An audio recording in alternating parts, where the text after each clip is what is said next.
Hi Zambezi and Mississippi, I hope you're all really well. Here I am again with our weekly literacy video. It's week 3 and I hope by now that everybody's had a chance to look at all the documents that we've provided for you on your Purple Mash accounts.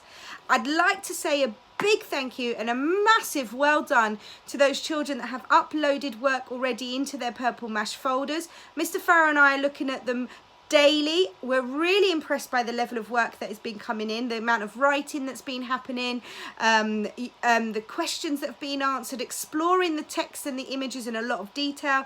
It's really been very impressive. Some of you have also attempted some of my extra activities that I've mentioned on the video, so well done. If you haven't already done so, please do so. Keep them coming, okay? We're really looking forward to seeing those.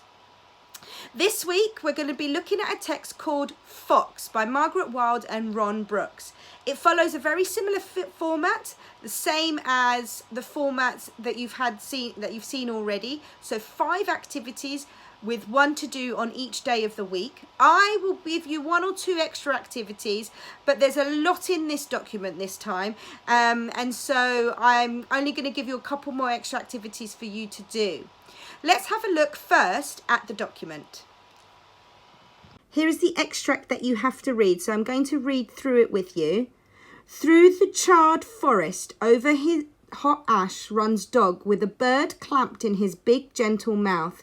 He takes her to his cave above the river, and there he tries to tend her burnt wing. But Magpie does not want his help.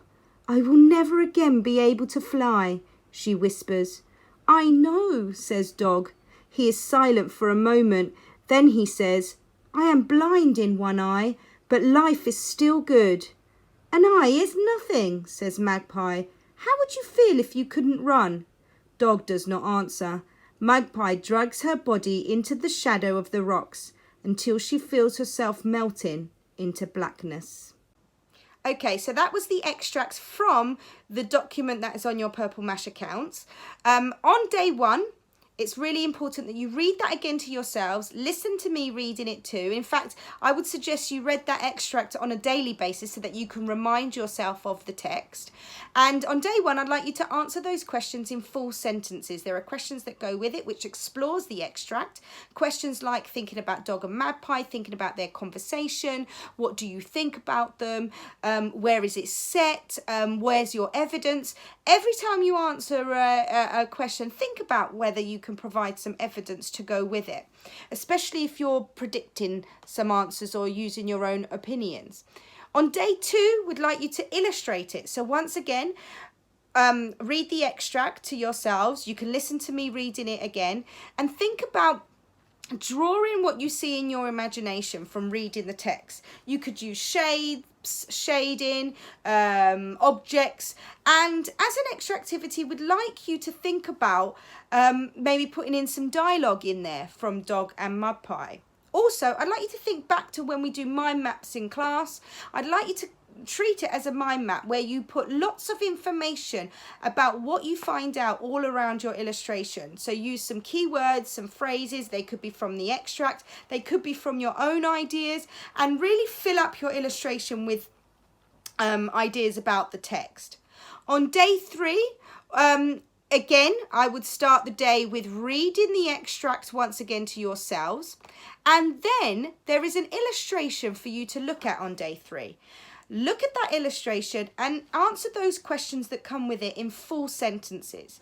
As an extra activity, I'd like everybody to write a short narrative story to go with the illustration that you see. Now, there isn't a lot of detail in the illustration. However, you've got the illustration and you also have the extract. So I want you to also use some of your imagination. It doesn't have to be a long story. A short story would be fine. And you can write it from either the dog's point of view or Magpie's point of view. Okay, think about those narrative story techniques that we've done before in class. So descriptive writing for the setting, so the way that you could describe the cave, using some really good expanded noun phrases. Think about using some conversation, some dialogue, thinking about your speech mark rules, and thinking about how to create maybe some tension, okay, and thinking about the characters in your story, okay. It's totally up to you what happens. It's about using the illustration and the extract and your own imagination. On day 4, we have something called Imagine It. Now, in the talk, Dog suggests that Maggie that physical impairment doesn't stop life from being good. But Magpie disagrees, and she argues that because her wing is burnt, she won't be able to fly, and she's thinking that that's a really bad thing for her. I want you to think about some of the questions that I mentioned there. Do you agree with Magpie? Is it important for a bird to be able to fly? And I want you to really explore and think about those questions. I then want you to think about a different variety amount of creatures: mammals, birds, fish, insects. And for each one, I want you to think about its defining ability. Can it see? Can it swim? Can it jump? Can it run? What defines it as a creature? And then think about humans. What defines us as our ability as well? And then, as an extra activity, I'd like you to choose one of those animals, okay? And I want you to think about whether that animal, what that animal would be like if it couldn't do its defining ability. For example, if a fish couldn't swim, okay, and if a kangaroo couldn't jump, for example. And I'd like you to write a short description, choosing an animal of your choice, describing what would happen if that animal couldn't do its defining ability. And finally, day 5, this text teaches us something, and it teaches us that actually, for example, Dog shows great compassion in helping Magpie, even though he's blind in one eye. And he's overcoming his own issues and his own problems to help others in need, which is brilliant and a beautiful lesson to learn through this. I want you to think about a person that you know who puts the needs of others before themselves. And it could be somebody in real life. It could be a friend or a family member. It could be somebody who has overcome issues. For example, there's so many fantastic Paralympians that have featured in the Olympics over the years. You could choose one of those, and I'd like you to write a biography on them, telling others about them, what makes them a good role model and what makes them a good inspiration for us all, and how they've overcome their issues and their difficulties to be the best that they could possibly be.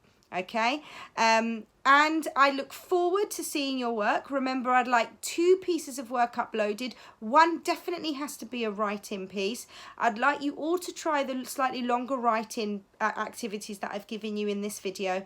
I look forward to seeing what you do next. Bye.